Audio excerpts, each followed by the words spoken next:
রাখবেন।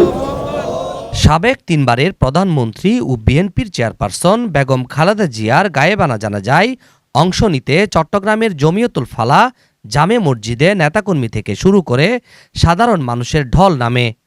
পুরো পরিবেশ জুড়ে সৃষ্টি হয় এক হৃদয়বিদারক দৃশ্য।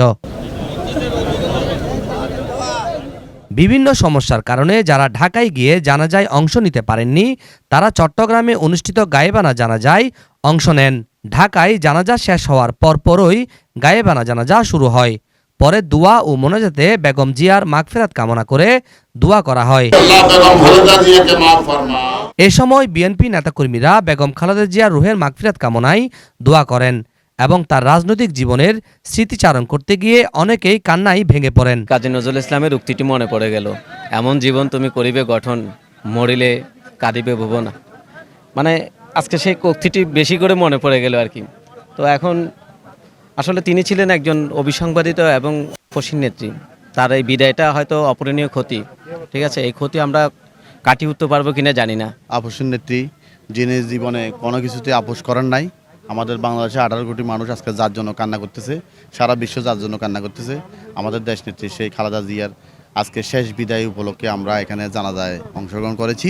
আমার নেত্রী বসছে যে আমি কখনোই জনগণ ছাড়ি দেশের বাইরে যাবো না, দেশের বাইরে আমার কোনো ঠিকানা নেই।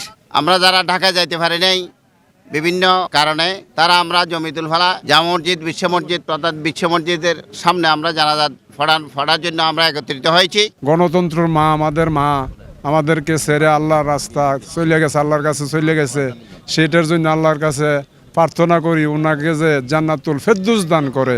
খালেদা জিয়ার কথা বলতে গেলে সারা রাত সারা দিন বললেও শেষ হবে না। আমরা এখানে নামাজ পড়ছি, নামাজ পড়ে দোয়া করছি, তা আমরা দেখতেছি যে এখানে হাজার হাজার মানুষ দাঁড়াই গেছে, আমরাও দাঁড়াইছি।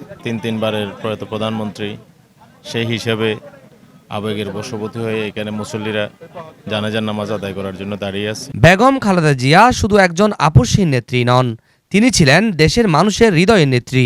দেশ ও গণতন্ত্রের জন্য তার অবদান চিরদিন মানুষ স্মরণ করবে। এমন একজন নেত্রীর জন্য আজীবন দোয়া থাকবে বলেও জানান সাধারণ মানুষ। মোহাম্মদ রবিল হোসেন, 24 টিভি, চট্টগ্রাম।